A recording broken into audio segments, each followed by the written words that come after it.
ज्ञानी महापुरुष कहते हैं कि अगर आप किसी के जीवन में 10% भी दुख पहुंचाते हैं तो आपके जीवन में 100% दुख आता है, और अगर आप 10% भी सुख पहुंचाते हैं, किसी को 10% भी सुख पहुंचाते हैं, तो निश्चित ही आपके जीवन में 100% सुख आएगा। नमस्कार दोस्तों, कैसे हैं आप लोग? क्या आप लोग भविष्य का लेके परेशान रहते हैं कि आगे क्या होने वाला है? जैसे हम लोग सोचते हैं ना कि अरे अभी तो अच्छा बीत रहा है, अभी तो सब कुछ अच्छा हो रहा है, लेकिन पता नहीं आगे क्या होगा। भविष्य को लेके बहुत परेशान रहते हैं हम लोग, रहते हैं ना, जबकि कभी भी भविष्य को लेके परेशान नहीं रहना चाहिए। देखिए, जब जो होना है वो तो होकर ही रहेगा, उसको कोई भी नहीं बदल सकता है। चलिए, आज जो कथा हम आप लोगों को सुनाने जा रहे हैं वो इसी पर आधारित है। कथा बहुत सुंदर है, अंत तक सुनिएगा, क्योंकि जानते ही हैं कोई भी कथा आधा अधूरा नहीं सुनना चाहिए। तो चलिए, ज्यादा बात नहीं करते हुए सुंदर सी कथा शुरू करते हैं। देवा श्री गणेश, देवा श्री गणेश, देवा श्री गणेश।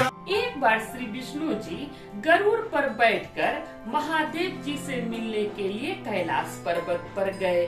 अब देखिए, तभी यमराज जी भी वहाँ पर पहुँचे। देवों के देव महादेव ऐसे देवता हैं जो किसी के पास नहीं जाते हैं, उनसे मिलने के लिए सब देवी देवता आते हैं, तो इसीलिए महादेव कहलाते हैं। सब देव वो महादेव।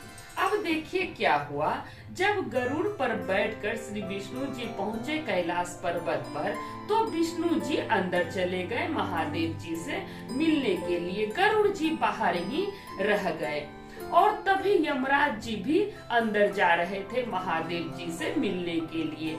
अब देखिए, बाहर में एक छोटी सी प्यारी सी पक्षी थी, बगरू, जिसको बगरो कहते हैं ना, वो बगरो बाहर में उड़ रही थी, इधर से उधर उधर से इधर कर रही थी।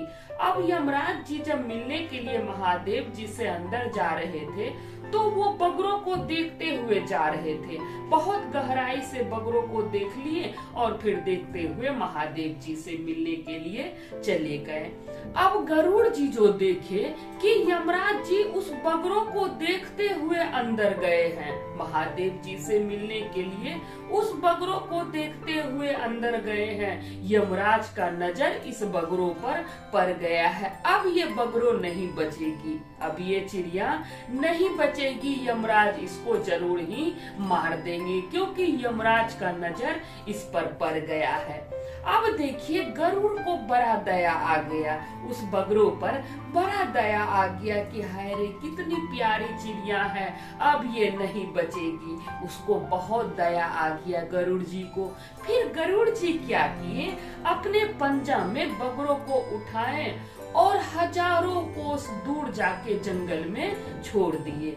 हजारों कोस दूर उड़ के गए और वहाँ जंगल में बगरों को छोड़ दिए और वहाँ से चले आए कि अब बगरों का कुछ नहीं बिगड़ेगा, अब बगरों बच जाएगी। अब यमराज जी उसको कैसे मारेंगे?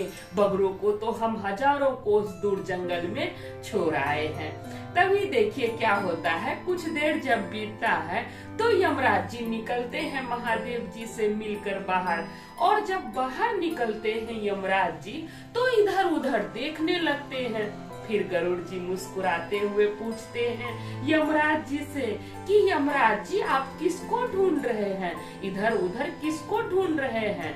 तब यमराज जी कहते हैं कि यहाँ पर एक छोटी सी चिड़िया थी, उसका मौत अभी निश्चित लिखा हुआ था, उसका मरना निश्चित था अभी, लेकिन हजारों कोस दूर जंगल में एक सांप के काटने से वो मर जाती। लगता है यहाँ पर वो नहीं है, अब वहाँ पहुँच गई होगी।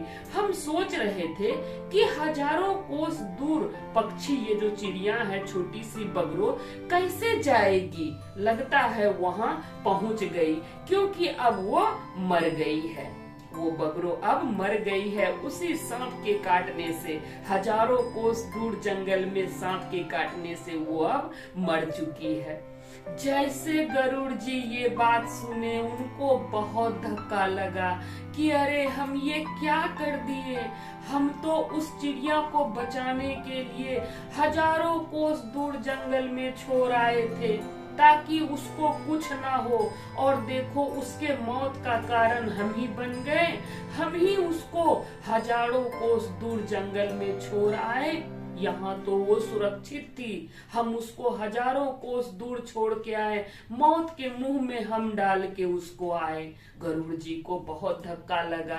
तब गरुड़ जी के समझ में आया कि जब जो होना है तब वो होकर ही रहेगा, उसको कोई भी नहीं बदल सकता है। तो इसीलिए कहते हैं दोस्तों कि आगे का सोच के कभी भी परेशान नहीं होना चाहिए। भविष्य का सोचकर कभी भी परेशान मत होइए। अपना कर्म करते रहिए, अपना कर्म करते रहिए। हाँ, ये देखिए कि आपके वजह से कोई दुखी ना हो, कोई परेशान ना हो, और अपना कर्म करते रहिए। अपना जीवन आनंदित होकर बिताइए, आनंद में अपना जीवन बिताइए। अपने परिवार को खुशियां प्रदान कीजिए, और जो जीवन जी रहे हैं, अभी जो जी रहे हैं, उसको आनंदित होकर बिताइए। कभी भी आगे सोचकर परेशान मत होइए, क्योंकि जब जो होना है तब वो होकर ही रहेगा। एक कहावत भी सुने हैं ना कि लाख जतन से करे चतुराई, अब विधि का लिखा मिटा न जाई। तो जब जो होना है तब वो होकर ही रहेगा, तो परेशान होने का कोई फायदा नहीं है।